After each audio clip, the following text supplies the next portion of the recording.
Vamos a comenzar en esta mañana. Le voy a recordar un poco de lo que se enseñó. La semana pasada estudiábamos la parábola número 31, que se titula Los dos hombres que oraban. Es una enseñanza que sigue por la misma línea de los fundamentos básicos para una correcta oración. Y esta parábola es ejemplificada con dos tipos de personas: un fariseo y un publicano. Y que si usted y yo somos sinceros a la interna, nos va a decir, nos va a revelar de qué manera nos estamos presentando en oración ante Dios, o como un fariseo o como un publicano. Es muy interesante ver cómo el Señor Jesús enseñó a orar a sus discípulos al inicio del llamado ministerial. Recuerda que uno de sus discípulos se le acercó y le dijo: Señor, enséñanos a orar. Pero también esta parábola, el Señor nos está enseñando cómo no se debe de orar. Y eso también es muy importante, saber cómo se debe orar y cómo no se debe de orar. ¿Sabrás tú, mi hermano, que yo aseguro que eres un practicante fervoroso de la oración? Nada más una hermana. Híjole, bueno, sabrás que la oración es el medio de comunicación entre Dios y su pueblo. Así que a nosotros debe ocuparnos el hecho de cómo está viendo Dios nuestra oración y de cómo nos está escuchando en esos momentos que tenemos, tanto en la congregación como individualmente. El primer caso es un fariseo que seguramente estaba puesto en pie hasta el frente del templo, y él oraba internamente y pensaba dentro de sí que era perfecto. Este ejemplo nos va a mostrar varios errores. Número uno, desde la intención por la cual estamos orando. Hay que fijarnos cuál es nuestra intención al orar. Número dos, las peticiones que estamos llevando a cabo en oración. Es importante que revisemos la lista de peticiones. Y número tres, la postura corporal que tenemos a la hora de orar. Todo eso cuenta para Dios. Por más que a veces se nos llegue a olvidar en la oración y ya llegué rápido, voy a orar. No, todo cuenta para Dios. Quiero recordarle que Dios no solo mira el corazón. Eso es un engaño. Nos está diciendo aquí que por medio del fariseo está fijándonos qué postura tenemos a la hora de orar, qué cara. Y eso a veces es complicado. Si nuestra actitud físicamente es irreverente y en nuestro corazón hay soberbia, no hay manera de que la oración sea atendida por Dios. No es posible. Yo me imagino al Señor volteándose con solo vernos cuando tenemos esa postura de otra vez está con su carota e inmediatamente se voltea. Dice la palabra de Dios en el libro de Deuteronomio que cuando Jehová estaba hablando con Moisés, él le dijo: yo he escuchado sus murmuraciones dentro de sus tiendas, dentro de sus casas. O sea que Dios sabe lo que decimos y lo que hablamos en nuestra propia casa. Después la oración de este fariseo la concentró en sí mismo nada más. Se atribuyó como un hombre justo, y vamos a suponer que era verdad que aquel hombre no robaba, no adulteraba, sí ayunaba y sí diezmaba, pero fue condenado por su orgullo. A lo mejor Dios no lo condenaría por ser un ladrón, por ser un adúltero, por no ayunar y por no diezmar, pero sí por ser un orgulloso. Nuestra justicia personal no cuenta para Dios. Lo que yo crea de mí mismo no cuenta para Dios. La Biblia dice: ninguno tenga más alto concepto de sí del que debe de tener. Así que debemos tener mucho cuidado, porque es fácil que usted y yo vivamos engañados de nosotros mismos. ¿Lo estoy haciendo bien? Ahí la llevo, soy el mejor, voy mejorando. No, lo que cuenta es lo que Dios dice. Amén.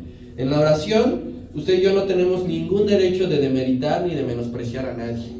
Ya viste a este pecador, no sé cómo lo recibe, no sé cómo lo escucha, no sé cómo pasa. Dios va a detectar la hipocresía en medio segundo, no necesita más. Medio segundo para decir: ya está otra vez de hipócrita. Y al mismo tiempo que oraba este fariseo, en el templo estaba un publicano. Él estaba lejos del altar, él tenía su mirada clavada en el suelo, porque él reconocía su condición. Él sabía quién era y por eso se sentía indigno. Pero conocía que Dios puede perdonarlo, y también conocía que quizá Dios no hubiese querido perdonarlo. Es parte de la soberanía de Dios y es parte de conocer a Dios, que Dios puede perdonarte, sí, porque no hay nada imposible para Él, pero también debemos de saber y de entender que quizá Dios no quiera perdonarnos. Por eso es que esta soberanía que conocía el publicano no le impidió rogar a Dios por su perdón. Quizá Él me perdone, así que voy a pedirle perdón. Cristo conocía muy bien a los publicanos, ¿verdad? Convivía mucho con ellos, les predicaba. Uno de los 12 discípulos era un publicano. Y un poquito adelante de esta parábola había estado en casa de uno. Entonces sabía de qué pie cojeaban, pero contra todo pensamiento de hombre, así como a la viuda se le hizo justicia, el publicano dice que fue justificado, que regresó a su casa justificado. Dios nos conoce y sabe en qué actitud y con qué fin estamos orando. No le podemos engañar nunca, por más conocimiento que tengamos y por más experiencia que creamos tener. Por eso es muy importante que revisemos nuestro corazón y le pidamos al Señor que elimine todo exceso de confianza, que plante humildad, y solo así nuestra oración será atendida. Amén. Así que esta mañana, hoy en las parábolas del Señor Jesús, corresponde ver el capítulo número 32, que lleva por tema las 10 minas. Que Dios nos ilumine, nos alumbre con su revelación. Y vayamos a darle lectura a Lucas capítulo 19. Abra la palabra del Señor, Lucas capítulo 19, a partir del versículo número 11.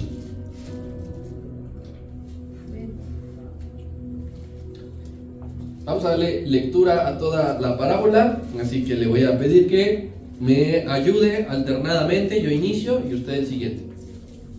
Dice la palabra así: oyendo ellos estas cosas, prosiguió Jesús y dijo una parábola, por cuanto estaba cerca de Jerusalén, y ellos pensaban que el reino de Dios se manifestaría inmediatamente.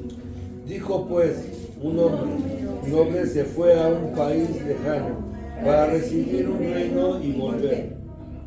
Y llamando a 10 siervos suyos, les dio 10 minas, y les dijo: negociad, entre tanto vengo. Pero sus conciudadanos le aborrecían y enviaron tras él embajadas diciendo: no queremos que este reine sobre nosotros. Aconteció que vuelto él, después de recibir el reino, mandó llamar ante él a aquellos siervos a los cuales había dado el dinero, para saber lo que había negociado cada uno. Vino el primero diciendo: Señor, tu mina ha ganado 10 minas. Él le dijo: está bien, buen siervo, por cuanto en lo poco has sido fiel, tendrás autoridad sobre 10 ciudades. Vino otro diciendo: Señor, tu mina ha producido 5 minas. Y también a este dijo: tú también sé sobre 5 ciudades. Vino otro diciendo: Señor, aquí está tu mina, la cual he tenido guardada en un pañuelo. Porque tuve miedo de ti, por cuanto eres hombre severo, que tomas lo que no pusiste y ciegas lo que no sembraste. Entonces él le dijo: mal siervo, por tu propia boca te juzgo. ¿Sabías que yo era hombre severo, que tomo lo que no puse y que ciego lo que no sembré? ¿Por qué, pues, no pusiste mi dinero en el banco, para que al volver yo lo hubiese recibido con los intereses? Y dijo a los que estaban presentes: quitadle la mina y dadle al que tiene las 10 minas. Y ellos dijeron: Señor, tiene 10 minas. Pues yo os digo que a todo el que tiene se le dará, mas el que no tiene, aún lo que tiene se le quitará. Y también a aquellos mis enemigos que no querían que yo reinase sobre ellos, traedlos acá y decapitadlos delante de mí. Habrá varias citas para poder estudiar esta palabra. Voy a necesitar que muchos de ustedes me ayuden a leer. Esta parábola solamente la vamos a encontrar en este evangelio y vamos a seguir el orden y la estructura de la parábola. Primero es necesario que identifiquemos el contexto que va a rodear esta palabra, ¿sí? Versículo número 11 dice: oyendo ellos estas cosas. Podemos preguntarnos: ¿quiénes ellos? por ellos no se refería solamente a los discípulos, tampoco únicamente a los fariseos, como en otras que directamente les habla a los discípulos, o en otras únicamente a los fariseos, sino que se referirá a toda aquella grande multitud que estaba congregada en el versículo número 7. Si va usted a Lucas 19:7, dice así: al ver esto, todos murmuraban. Entonces, estaban los discípulos, estaban los fariseos y estaba el pueblo, la gente común, porque el Señor venía de la casa de Zaqueo, y todos los que vieron que estaba allí dentro son los mismos a los cuales iba dirigida la parábola de las 10 minas. Y aprovechando el Señor ese momento que todos estaban reunidos, les dio razón de esta parábola para lo siguiente: iba a desilusionar a todos los que estaban allí presentes, iba a decirles esa parábola para desilusionarlos. Otro podemos pensar: ¿cómo crees? Dios no desilusiona, al contrario, reaviva los corazones. Pues no, aquí a todos les va a decir: lo que ustedes han creído que creen, muchachos, no ha sido así. Así que les va a explicar cómo es que verdaderamente se activa el reino de Dios. El Señor Jesús sabía que estaba próximo a entrar a Jerusalén y dijo: es el momento de decirles en qué consiste el reino de Dios, generando una desilusión total entre toda la gente que le iba a escuchar. Y hay algo poderoso aquí. Dice el versículo número 11 que la multitud pensaba lo que era el reino de Dios. Ellos ya se habían engendrado una concepción de lo que era el reino de Dios. El reino de Dios es esto, el reino de Dios es aquello. En otra parábola el Señor le dijo: ustedes dicen, el reino de Dios, helo aquí, tiene forma de esto, tiene sabor de esto. Así que el Señor los desilusiona, pero no solamente los va a desilusionar, sino que los va a volver a orientar por medio de esta parábola qué es el reino de Dios. Con esto, primeramente, debemos recordar que Dios sabe lo que pensamos. Dios sabe lo que estás pensando justo ahora. Y Dios sabe la idea que nos hemos formado sobre una cosa en particular. Y no siempre estamos bien, usted y yo. Yo he creído esto por años, y no quiere decir que estemos bien. Sabe lo que piensas, Dios sabe lo que piensas sobre el tema del amor. Si nosotros dijéramos aquí: ¿qué opinas del amor? ¿Qué piensas del amor bíblico? No, yo pienso esto, yo pienso aquello, y así crecimos, no quiere decir que estemos bien. Lo mismo con el tema de la gracia. Muchos dicen: la gracia es el perdón, el perdón, el perdón, el perdón, el perdón, el perdón. Yo hago lo que sea y Dios me va a perdonar. Creemos y pensamos mal. Sobre la oración, sobre el juicio de Dios, muchos no creen en el juicio. Muchos piensan que el juicio va a ser algo moderado, algo leve.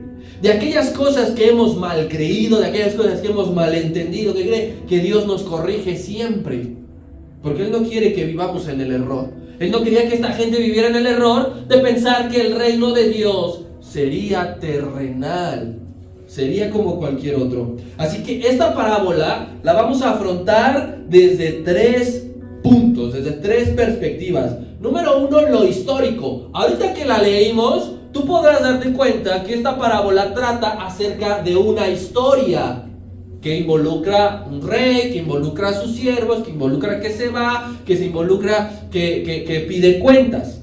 Después esta parábola la vamos a ver con su simbolismo espiritual, el significado de otra cosa, y terminaremos en la aplicación, cómo podemos aplicar esta parábola en nuestra vida cotidiana. ¿Me di a entender? Sí. Así que vamos a empezar con el primer punto. El primer punto es lo histórico. Es necesario ver esto. A lo mejor usted dice: no, a mí la historia nomás no me cuadra, no me entra, no le entiendo mucho. Esta parábola tiene una gran riqueza histórica universal secular. Es la única de todas las parábolas que hemos visto hasta ahora, de las 32, que tiene en sus elementos utilizados un respaldo de hechos 100% comprobable. Es decir, que si usted va a los anales de la historia, usted si toma una enciclopedia histórica, ¿qué cree? Va a encontrar esta historia. Así que Cristo va a ejemplificarnos lo que quiere enseñarnos con un caso muy conocido y que involucra, sin dar nombres, a grandes personajes de la historia universal. Lo único que no hace el Señor es ponerles nombres, pero los estudiosos de la Biblia han aterrizado a lo que vamos a ir viendo. ¿Cuáles son estos grandes nombres? Herodes el Grande, Arquelao, Augusto César, Herodes el Tetrarca o Antipas y Felipe. Yo sé que usted sabe de la Biblia, y bíblicamente, ¿cuántos reconocen alguno de los nombres que le acabo de decir? Todos vienen dentro de la palabra del Señor. Lo que hace el Señor es no decir el nombre, pero la historia se encarga de decir lo que enseñó Cristo está históricamente respaldado. Yo quiero ver la primera diapositiva para que nosotros entendamos a quiénes estaba refiriendo el Señor. El de la izquierda, el más grande, ese es Herodes el Grande. Vamos a hacerle honor a su apodo, ¿verdad? Herodes el Grande. Después vienen 3 de sus hijos, ¿sí? Que el primero, el que está en medio hasta arriba, es Arquelao. El de abajo es Herodes Antipas. Y el de la superior derecha es Felipe. Los 3 son hijos de Arquelao. Y el de abajo es Augusto César. Ahí vamos a quedarnos un poco con esa imagen para que vayamos acompañando. Por si usted no recuerda estos nombres dentro de las historias bíblicas, aquí yo se lo voy a recordar. Herodes el Grande era el gobernador de Judea en los tiempos antes de que naciera el Señor Jesucristo. Usted recordará que unos pastores, ¿sí?, encontraron la estrella y la fueron siguiendo, y Herodes se enteró, los mandó traer. Es este mismo Herodes. Herodes el Grande fue el mismo que mandó a matar a todos los niños menores de 2 años en la ciudad de Belén. Esto usted lo va a encontrar literalmente allí en Mateo capítulo 2, dice Herodes.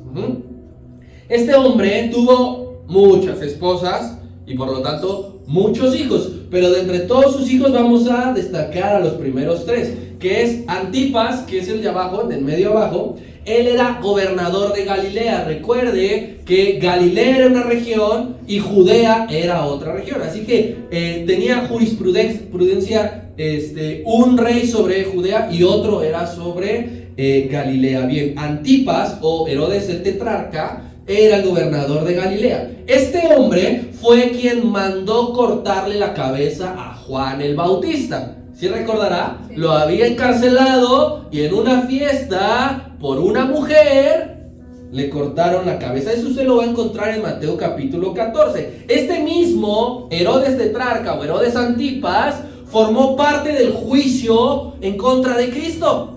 Ya cuando Cristo ya tenía 33 años y que estaba haciendo, dice que los judíos lo llevaron primero con Poncio Pilato.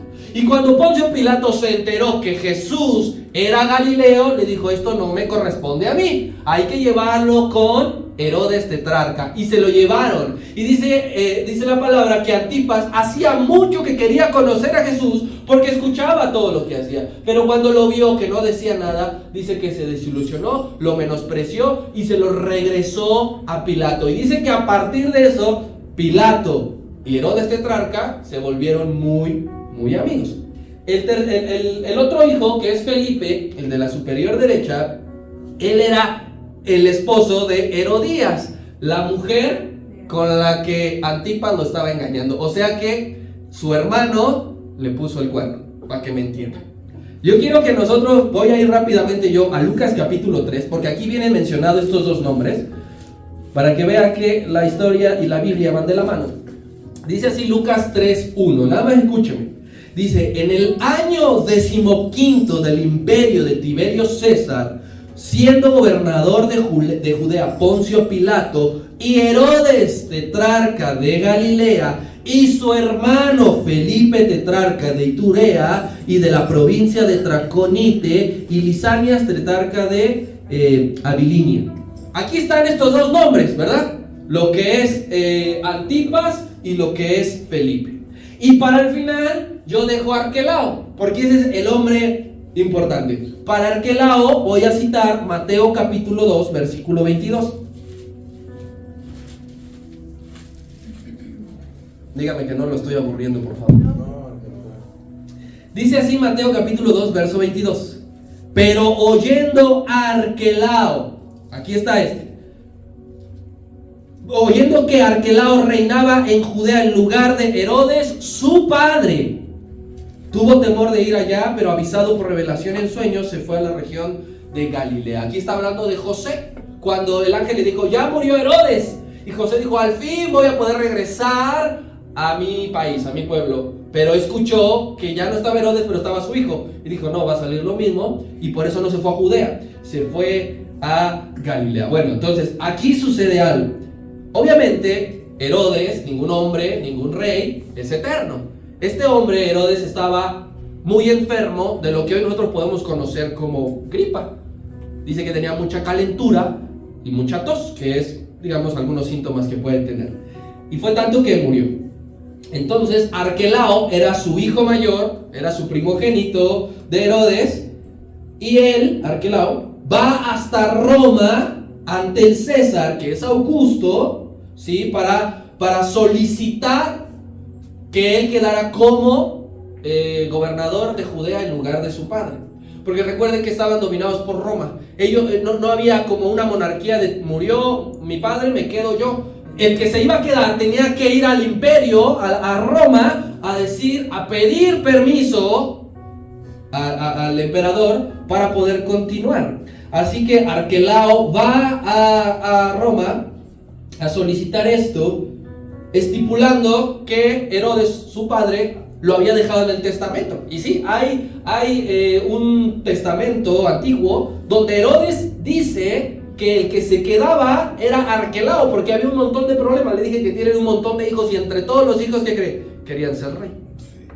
La historia dice claramente que Arquelao, llegando ante el César, cae de rodillas a sus pies y le suplica diciendo la siguiente frase: yo soy digno de suceder a mi padre. Y entonces Augusto César le concede ser tetrarca de Judea. Y cuando se entera el pueblo judío que habían aceptado a Arquelao como sucesor de su padre, ellos envían una compañía de 50 hombres para solicitarle al imperio que Arquelao no quedase como gobernador porque era un tirano. Poquito antes, mientras su padre aún vivía, él mandó asesinar a 3,000 judíos que habían hecho una revuelta en el palacio. Entonces, los judíos se reunieron y dijeron, no queremos a este rey. Es como si dijéramos, podemos regresar 5 años de tiempo atrás y decir, no queremos que Andrés Manuel López Obrador sea presidente de México.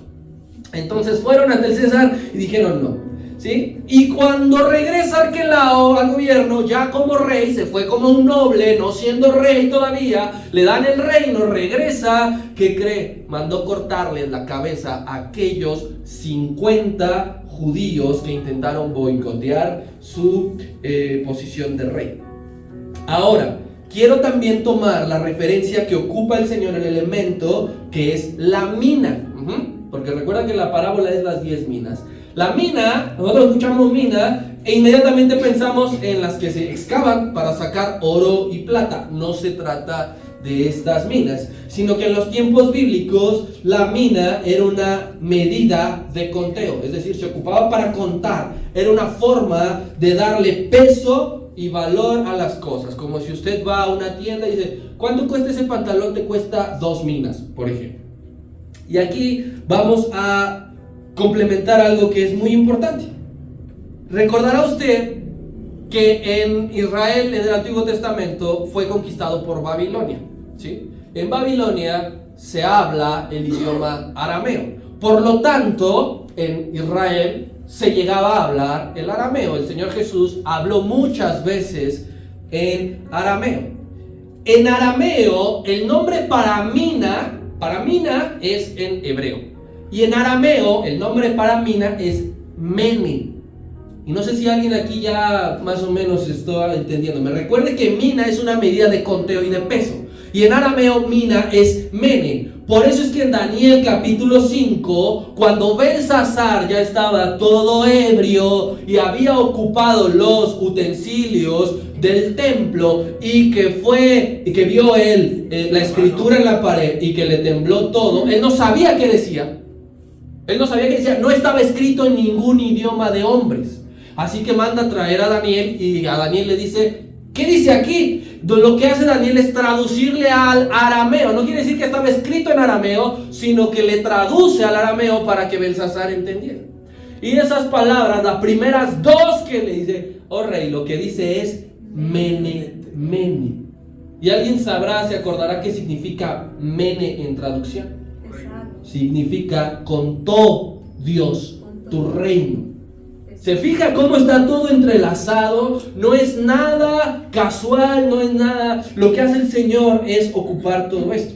Para entonces, ya en los tiempos del Imperio Romano, una mina era una moneda. Ya era una moneda como la que pues, yo traía aquí. Esa moneda pesaba 430 gramos. Es decir, casi medio kilo. Y era o de plata o de oro, ¿sí? Según sea el valor, desde luego la de oro valía más, pero era casi medio kilo de plata o de oro. Entonces, por lo tanto, en los tiempos que el Señor está hablando, una mina era considerado una suma elevada. Te estaban dando algo de valor, algo de precio alto, ¿sí? Aquí en los tiempos, la mina era la moneda que se ocupaba en Israel, pero había que hacerlo una comparación. De hecho, no sé si en tu Biblia podrías buscar, si tu Biblia es, digamos, de estas completas, a algunos de ustedes les marcará, habrá una cita, ¿sí? Con número o con letra, y dice que es comparable a 100 dracmas. No sé si alguien lo puede ver, normalmente viene hasta abajo, ¿sí? Eso quiere decir que una mina valía 100 dracmas. Los 100 dracmas era la moneda de los griegos, ¿sí? Que también en la época de Israel estaba inmersa la cultura de los griegos. O dice también que era comparable a 100 denarios. Una mina igual a 100 denarios. Los denarios era la moneda de Roma. Entonces, denario y dracma es lo mismo, pero uno es griego, otro es romano, y 100 denarios o 100 dracmas era equivalente a una mina apenas, ¿sí? Y si nosotros hemos enseñado anteriormente, ahí está, ¿sí? Si nosotros hemos enseñado anteriormente que a los jornaleros se les pagaba ¿cuánto? Un denario al día. Entonces, ¿cuánto equivalía una mina? Casi o más de el trabajo de 3 meses. El salario de 3 meses era lo que equivalía una mina. Y yo quisiera que tú pensaras hoy, ¿cuánto valdría una mina según tu sueldo? Si tú dices, yo al mes gano esto, multiplícalo por 3 meses y eso es lo que valdría una mina. Para que nosotros nos demos cuenta de todo eso. Esta es la parte histórica. ¿Sí me entendí? ¿Sí me di a entender? Sí, dígame que sí, por favor, porque yo estaba pensando en esto y dijo, bueno, hermanos, ¿cuántos se van a dormir? Pero acompañando la lectura, yo quiero que usted vaya relacionando, porque había un noble que fue a un lugar lejano a recibir un reino, y cuando volvió le pidió cuentas a sus siervos, y a los que no lo querían les cortó la cabeza. Exactamente lo que pasó aquí. Ahora, yo quiero pasar a la segunda fase, que es darle un significado espiritual a cada cosa que está aquí. Para eso vamos a ocupar la siguiente diapositiva, que son de los personajes. Esto es muy importante para que vayamos entendiendo cada punto. Usted recordará que primeramente hubo un noble. Un noble es como un príncipe. Todavía no es rey, pero está próximo a serlo. Entonces, un noble que después se convirtió en rey. Ese será sin duda nuestro Señor Jesucristo. Después viene la mina, de lo que le hablé últimamente. Y la mina espiritualmente tendrá un significado que es su palabra, su Espíritu Santo, los talentos, los dones, o el ministerio. Eso significa la mina, de alto valor. Hay siervos fieles, ¿no? Por ejemplo, el que le entregó 10 y el que le entregó 5. ¿Quiénes son los siervos fieles? Los que fructifican dentro del reino. Dentro del reino debe haber que fructifiquen. Y hay siervos inútiles. El que le dijo, yo lo envolví en un pañuelo porque te conozco, sé cómo eres. ¿Quiénes son esos dentro del reino? Los cobardes. Dentro del reino de Dios, dentro de la viña del Señor, hay cobardes. Después, hay embajadores, ¿sí? Allí dice que enviaron una embajada para solicitar que el noble no fuera coronado como rey. ¿Quién es esa embajada? Los que rechazan el mensaje de salvación. Y por último, menciona un lugar. Es a dónde fue el noble o a dónde fue el que volvió como rey. Y eso significa el cielo. ¿De acuerdo? Con todo esto, así nos vamos a quedar con esta para poder ir acompañándolo. Por si usted tiene alguna duda, volvemos a ver eso. Hay que entender los significados simbólicos de esta parábola porque contiene también muchos. Cristo es aquel noble. Cuando el Señor viene a la tierra, mis hermanos, bíblicamente, según el plan de salvación trazado, Él no vino como rey. Él seguía siendo Dios, pero Él no vino como rey. Él era el Hijo de Dios, ¿de acuerdo? Sí. Amén. Él es el noble. Estuvo aquí en la tierra porque dejó su trono y su gloria, sirvió como un noble, enseñó su doctrina como un noble, se ensució las manos como un noble, dio su vida como un noble. ¿Y qué creen? No fue aceptado por su propio pueblo, incluso murió a manos de ellos. Relacionándolo con la escritura, el noble fue a recibir el reino, pero los suyos no le querían. No le habían recibido. Así, aquí necesito dos manos para que me ayuden a hacer lectura. Mi hermana Carmen y Aarón, por favor. Hermanita, por favor, usted Filipenses 2, del 6 al 8. Y Aarón, por favor, Juan 1, 11. Todas las citas que yo le voy a decir, que usted me va a ayudar a leer, va a ir acompañando y respaldando los hechos simbólicos. Entonces, hasta ahorita lo que le dije, que dejó su trono, su gloria y vino a servir como un noble aquí a la tierra. Ya lo tenemos, por favor. Filipenses 2, 6 al 8. El cual, siendo en forma de Dios, no estimó el ser igual a Dios como cosa a que aferrarse, sino que se despojó a sí mismo tomando forma de siervo, hecho semejante a los hombres, y estando en la condición de hombre, se humilló a sí mismo, haciéndose obediente hasta la muerte y muerte de cruz. Humillándose a sí mismo, es decir, yo no vengo aquí como rey, vengo aquí como un siervo.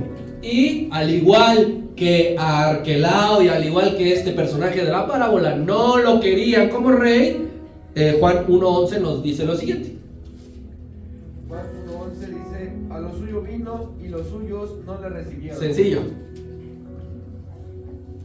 El Hijo de Dios que estaba en el cielo vino a servir como un noble, pero su pueblo le dijo: no te recibimos. Entonces, ¿qué sucede? Murió a mano de ellos, que era lo que el discurso de Esteban, que viene en Hechos. Él le dijo: él vino y ustedes lo mataron.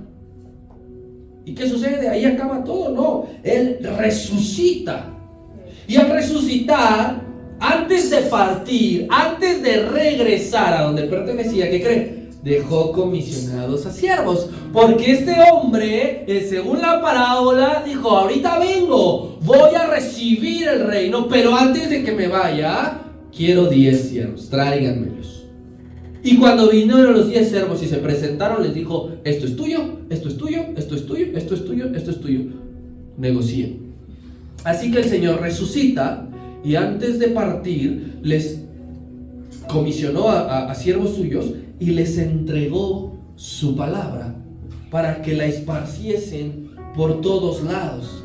Y no solamente les dijo: ahí se las arreglan como puedan, sino que los equipó con todo lo necesario y con todo lo suficiente para poder cumplir esa obra.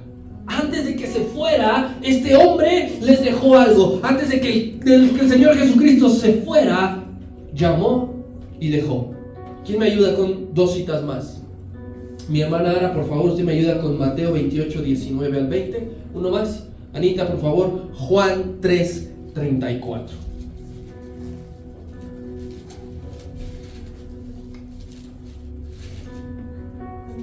Sí, por favor, Marta.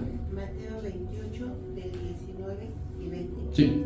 Por tanto, id y haced discípulos a todas las naciones, bautizándolos en el nombre del Padre y del Hijo y del Espíritu Santo, enseñándoles que guarden todas las cosas que os he mandado, y he aquí yo estoy con vosotros todos los días hasta el fin del mundo.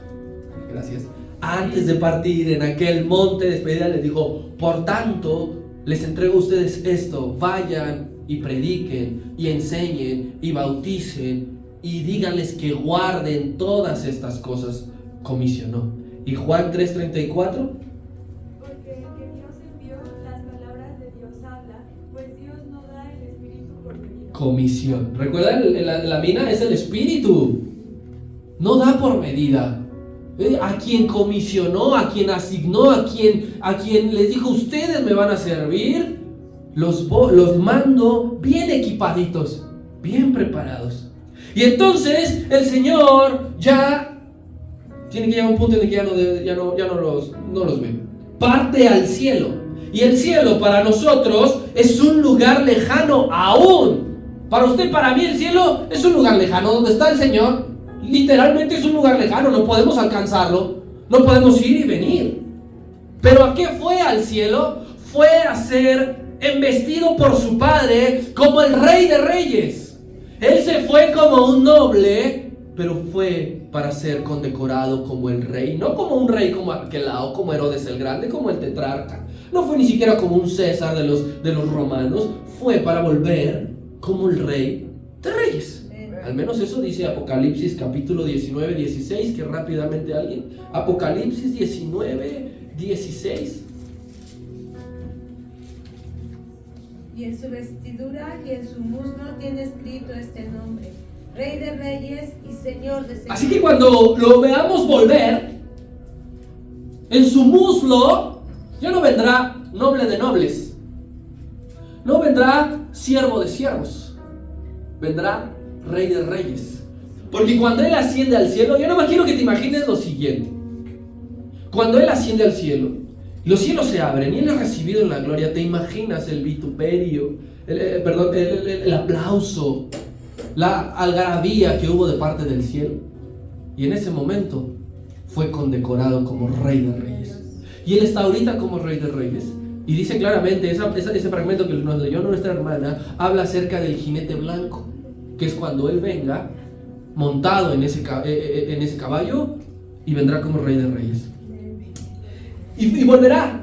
No es que resucitó, ascendió al cielo y allí se quedó y desde allí nos va a gobernar. Volverá. Eso fue confirmado por los ángeles. Que Él volverá fue confirmado por los ángeles. Y volverá no porque me gustó mucho la tierra y quiero pasar unas vacaciones. Volverá para recompensar a los siervos útiles. ¡Ah, qué padre! Volverá para castigar a los siervos inútiles. Uy. Y volverá para vengar a aquellos que le rechazaron. Por eso usted y yo tenemos que conocer bien al Señor. No vendrá solamente en amor. No vendrá únicamente a dar recompensas. Vendrá a dar castigo y vendrá a dar muerte. Para aquí necesito 3 manos que me ayuden a leer. Tres citas. Abigail, Aarón y Vicky. Por favor, Vicky, me ayudas con Hechos 1, 10 y 11. Abby, por favor, Romanos 2, 6. Y Aarón, Juan 12, 48. Estas 3 citas van a resumir yo lo que le acabo de decir. ¿Sí ya la tenemos, Vicky? Sí. 1. Y estando ellos con los ojos puestos en el cielo, entre tanto que él se iba, he aquí se pusieron junto a ellos 2 varones con vestiduras blancas, los cuales también les dijeron: varones galileos, ¿por qué están mirando al cielo? Este miró a Jesús, que ha sido tomado de vosotros al cielo. Así vendrá como le habéis visto ir al cielo. Confirmado por los ángeles. No se entristezcan, porque así como lo vieron partir, así volverá. Romanos 2, 6. El cual pagará a cada uno conforme a sus obras. Está hablando de Jesucristo cuando venga, y dice, el cual pagará a cada uno según sus obras.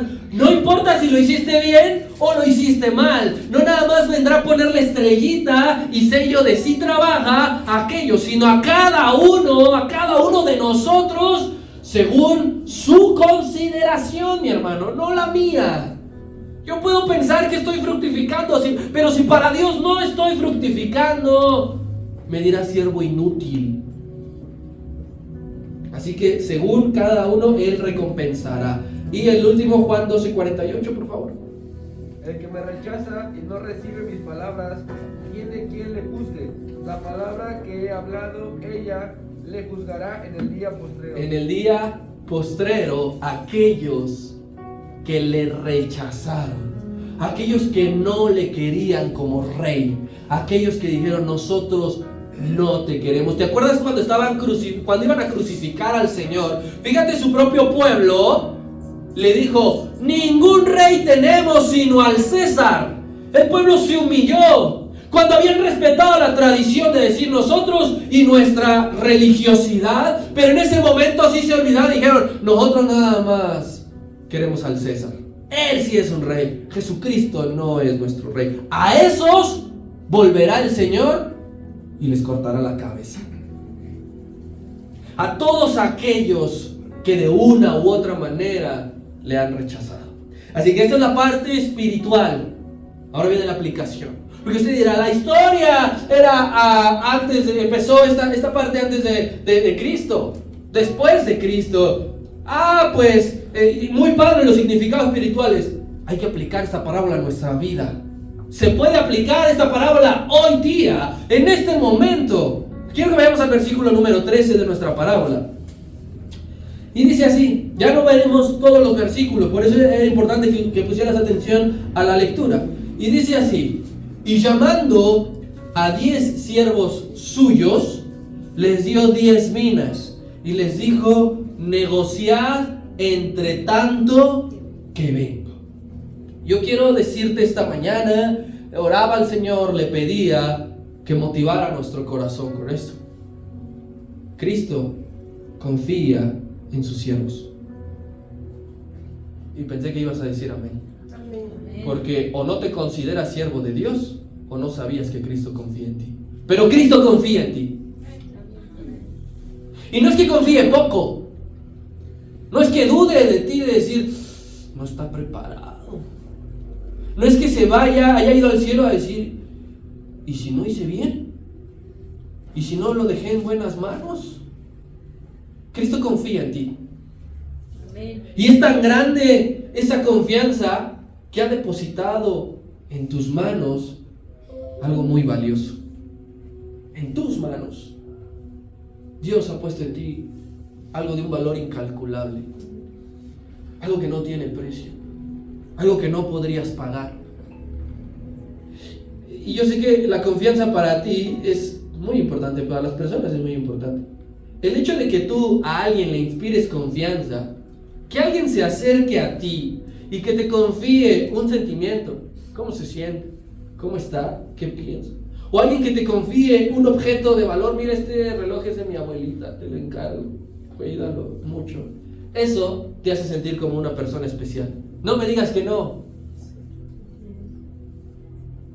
Eso te hace sentir a ti como una persona agradable. Porque no se lo están confiando a cualquiera. Porque no se lo están dando a cualquiera. Se lo están dando a ti. Yo me pregunto, ¿por qué a estos 10 siervos? ¿Cuántos siervos crees que haya en un reino? De todo. ¿Qué tenían de especial esos 10 para que les dieran una mina? ¿Por qué a los otros 90 no? ¿Por qué a los otros 500 no? Te lo dieron a ti, porque tú estás dotado de cualidades. Y no te confundas, no te estoy motivando, no soy un coaching. Pero es la realidad. Dios te dotó de cualidades. Dios te ve preparado. Dios te ve maduro. Dios te ve consciente. Dios te ve discreto.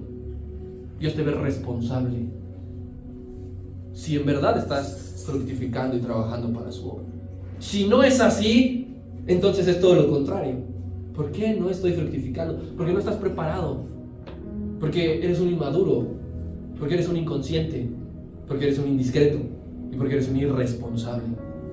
Y así puedes pasarte toda la vida. Dios te escogió. Él escogió primeramente, el Señor Jesucristo, a 12 hombres sobre el resto. ¿Cuántas millones de personas, de hombres, crees que había en Israel en los tiempos bíblicos? ¿Por qué escogió a estos 12? Porque los vio preparados, los vio maduros, los vio conscientes, discretos, responsables y que podía lograr algo con ellos. Y a los demás no. Cristo a ti te eligió sobre muchos otros, primeramente para que le conocieras. ¿Cuántos millones hay allá afuera perdiéndose? Que no le conocen. A ti te escogió para que conocieras el camino de la salvación, para que le alabaras, para que le adoraras, para que no te perdieras. Te escogió para que aprendieras de Él. Cuando te escoge, el conocimiento no vino en automático.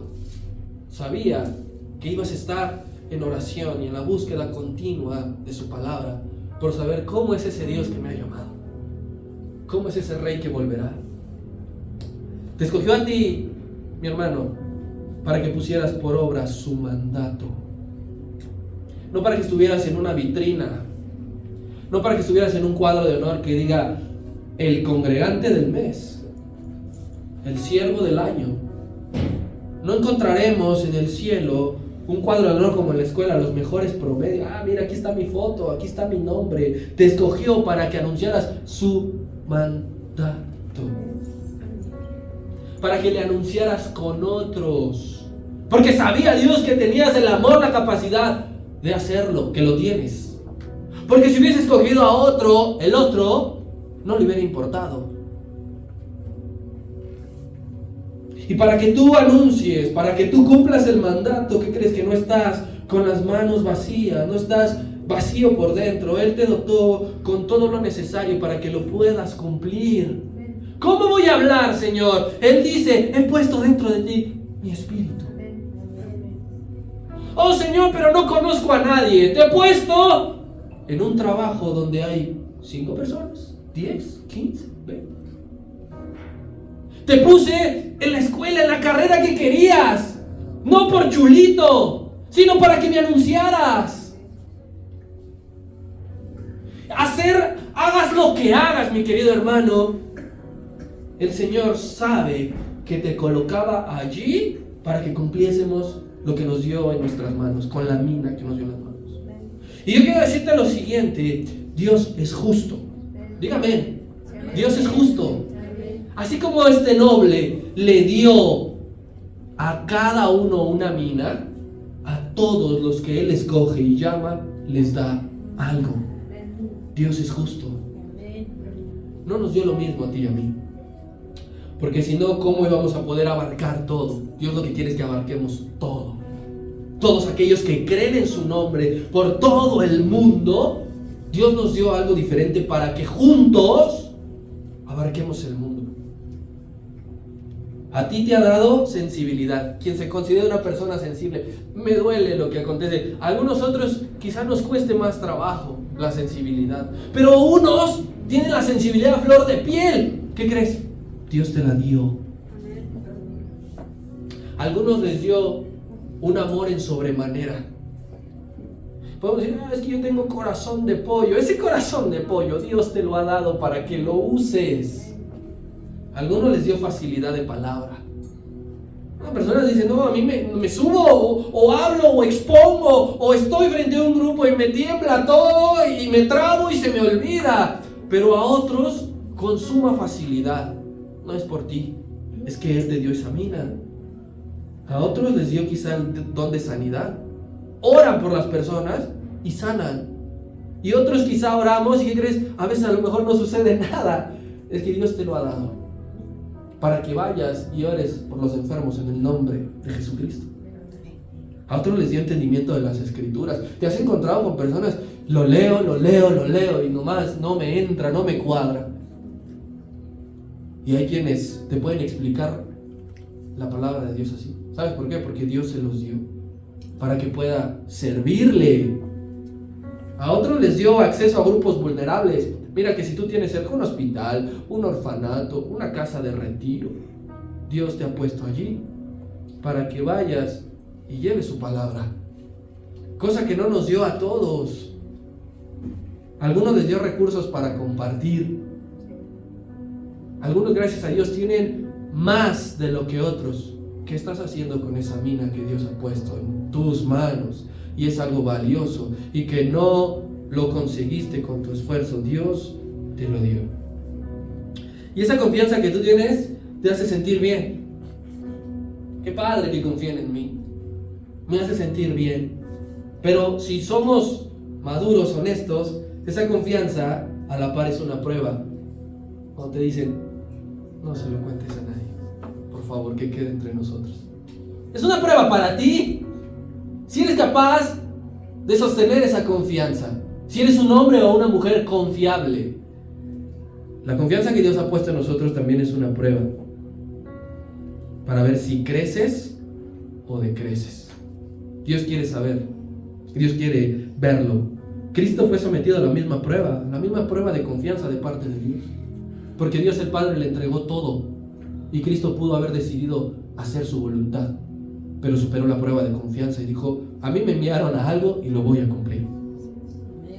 Y a los siervos no solo les llama, vengan, me caen bien, dicen ustedes. ¿Se acuerdan cuando Nabucodonosor manda a llamar a los jóvenes de Israel, a lo más prestigioso de ellos? Y ahí estaba Daniel, y ahí estaba Misael. ¿Por qué no llamó a los demás? Y cuando los llama, mis hermanos, no solo les dio algo, sino les dijo, con eso negocien. Y esa es la palabra clave, negociar. Esa es la misión de la iglesia, negociar. Tú ves que a veces las iglesias ocupan un eslogan como una empresa. Nuestra misión y visión es esta. La misión de la iglesia es general, negociar con lo que Dios nos ha dado. Dios no nos da algo para que lo desperdiciemos. Dios te dio algo para mantenernos ocupados en su reino. No sé si a ti te gusta perder el tiempo, darte cuenta, pasó el día y solamente vi el celular o la televisión. Es horrible ese sentimiento, que te sientas improductivo. Y dijo, yo no quiero que mis siervos, que mis amigos, que mi pueblo, que mi iglesia, que mis hijos se sientan así. Voy a hacer que estén ocupados en mi reino. Por eso nos dijo negociar. Negociar. Y aquí viene algo bien importante, que a veces la gente confunde, el famoso libre albedrío. Dios nos deja a nuestro propio criterio cómo ocupamos lo que Él nos dio. Es tu elección. ¿Ya identificaste qué te dio Dios? No, ¿qué crees que yo soy bien sociable? ¿Y para qué lo ocupas? No, pues para tener un buen de amigos. No, es que Dios me dio facilidad de palabra. ¿Y para qué lo ocupas? Verbo mata carita, tengo un buen de novias. Cada uno de nosotros, a nuestro propio criterio, decide ocupar lo que Dios ha dado. El punto es que tú y yo debemos hacer que eso rinda, que eso fructifique. ¿Qué más tienes que hacer? No perderlo, no pierdas lo que Dios te ha dado. ¿Qué más tienes que hacer? Invertirlo, ganar más. Y no estoy hablando de negocio monetario, porque todo el mundo pensaría negociar, negocio, dinero, gano más. Eso es lo que muchos mercaderes de la fe han ocupado, y de allí se valen. Dios me dijo negociar y yo estoy negociando con la fe. No se trata de esto. Porque quiero recordarte, mi hermano, que Dios te va a exigir y me va a exigir a mí resultados. ¿Qué negociaste? Él regresó. A ver, llámelos a todos. Sin duda, mi hermano, es mejor. Aquí no se menciona el caso, aquí menciona 3. El que le dio 10, el que le dio 5 y el que le dio 1. Pero pensemos que uno le dio 9, otro le dio 8 y así sucesivamente. Pero no hay ninguno que le haya dicho, no quiero ser siervo tuyo, te lo regreso, es mucha responsabilidad para mí. Pero sin duda es que es mejor que le digas, yo no quiero tomar el llamado, a que lo tomes y no le entregues buenas cuentas. Mejor dile, no quiero. Mejor no le digas, va, y de repente cuando él vuelva, no haya nada. ni siquiera intereses. Verso 15 de esta misma parábola. Dice, aconteció que vuelto ya como rey, después de recibir el reino, mandó llamar ante él a aquellos siervos a los cuales había dado el dinero para saber qué había negociado cada uno. Siguiente. Dios no olvida a quien le ha dado una mina. Él no olvida lo que te ha dado. Imagina cuántos millones de millones a lo largo de la historia tendremos que darle cuenta. Y con ninguno se olvidará que nos dio. Tampoco se va a confundir. A ver, a ti te di facilidad de palabra. ¿Qué hiciste? No, señor, a mí no me diste facilidad de palabra. A mí me diste recursos. Ay, sí, perdón, olvídalo. Es que ya son un montón. No se va a confundir y no se va a olvidar, sino que por nombre te llamará y te dirá, a ver, Josué Soberanes, a ti te di esto, muéstrame tu rendimiento. Tú solito le dirás, aquí está, aquí está. ¿Y qué sucederá? Que él recompensará al que fue un buen siervo. Sobre 10 ciudades te pondré. Sobre 5 ciudades te pondré. Pero ¿qué crees? No admitirá excusas del mal siervo. Ninguna. Ni la mejor pensada, ni la más elaborada. Le castigará. Oh, es que yo sabía que eres tremendo, tremendo, tremendo y nunca pierdes, siempre ganas. Así que lo envolví en un pañuelo para que ni siquiera se rayara. Aquí está, mira, brillante. ¿Y sabes qué también hará? Aquellos que se han burlado del evangelio del Señor. ¿Cuántos artistas no se han burlado públicamente del nombre de Dios? Aquellos que han blasfemado en conciertos de rock, que se atreven a romper, a quemar la Biblia, a decirle a la gente que es un cuento de hadas. A esos les mandará cortar la cabeza y les mandará al lago de fuego. Así que no te preocupes si tú conoces a un tío, a un primo, a un vecino que se pasa la vida blasfemando el nombre de Dios. Habrá venganza a su tiempo. Porque sentimos ese coraje y ese celo y queremos nosotros a veces adelantar el tiempo y dame chance de yo romperle la cabeza a este. Habrá quien lo haga. No sin antes que con sus rodillas y su lengua confiese que Jesucristo es el Señor. Amén. Versículo 24. Y dice, y dijo a los que estaban presentes, quitadle la mina y dadla al que tiene 10 minas más. Esta es otra parte. Cuando tú y yo escuchamos la palabra recompensa, empezamos a decir, ¿y cuántos ceros va a tener mi cuenta? ¿Y en qué me lo puedo gastar? Premios monetarios, cosas tangibles. Pero en el reino de Dios, por eso es que fuimos corregidos de la concepción del reino. En el reino de Dios, la recompensa, y por favor quiero ver sonrisas, será más trabajo. No, ¿cómo crees? Si ya no quiero, ya no aguanto. La recompensa en el reino de Dios es más trabajo y más responsabilidad. A ese le dijeron, ¿tienes una mina? Ahora te voy a dar 10 ciudades. Y ya tenías 10 ciudades. Oye, ¿qué crees? Que el que tenía una no la armó. Ahora tienes 11. Más trabajo, más responsabilidad. Eso es una recompensa, porque se te dará lo que el otro no quiso poner en función. Y después por eso nos estamos preguntando, ¿y por qué él tanto? ¿Y por qué tiene tanto? ¿Y por qué hace tanto? ¿Y por qué está en todos lados? Porque a veces se le es dado lo que el otro no quiere, pero fue para el otro. No olvidemos que primero era para el otro, pero el otro no quiso. Y habrá quien sí quiera. Y habrá quien vea todo con amor y diga, le entrego 10 más a mi Señor. La ley del cristianismo es o produces y avanzas o te estancas y pierdes todo. Tú decides qué hacer. Han pasado 5 años y seguimos igual, se nos será quitado todo lo que tenemos. El cielo, mis hermanos, ya quiero llegar al cielo. ¿Para qué quiero llegar al cielo? Quiero flotar en una nube. Quiero platicar con el apóstol Pablo, tomarnos un café y que me cuente qué sintió en aquellas apedreadas que le metían. El cielo no será una casa de retiro. En el cielo seguiremos sirviendo. Y si tú que tienes uno y no estás sirviendo, ¿cómo aspiras a llegar al cielo?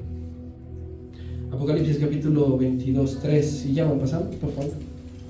Me quiero que pongas atención. ¿Qué haremos en el cielo?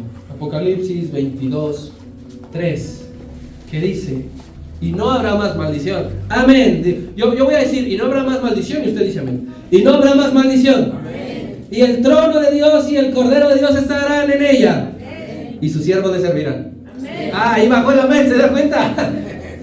Y sus siervos le servirán. Amén. Porque eso haremos en el cielo, seguir sirviendo. No importa si tenías uno y le diste dos. No importa si tenías uno y le diste 3, le diste 5 o le diste 10. El punto es que si tienes uno, no le entregues uno. Sírvele. Porque eso es lo que haremos en el cielo. No, yo estoy cansado, ya no quiero limpiar.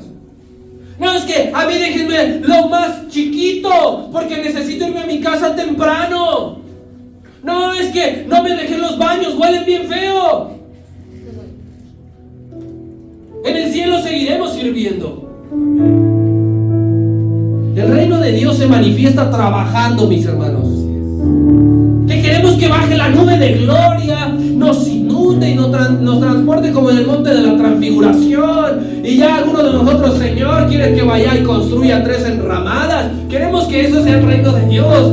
Y el reino de Dios le dijo Cristo a los discípulos de Juan: vayan y díganle que los ciegos ven. ¿Qué quiere decir eso? Estaba predicando y estaba orando por ellos. Que los cojos andan. Estaba predicando y orando por ellos. Trabajo. Así fue desde que el reino de Dios se hizo presente aquí en la tierra, y no tiene por qué cambiar. El reino de Dios no es una burbuja, hermanos. El reino de Dios es trabajo, y así debe continuar hasta el día de Jesucristo, que se manifieste. Ejemplo tenemos de parte de Él.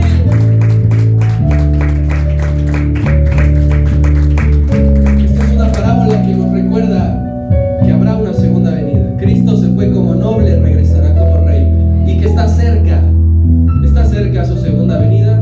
Yo te invito a que no hagas excepciones de día, de que te levantes y digas, bueno, quizá hoy no venga,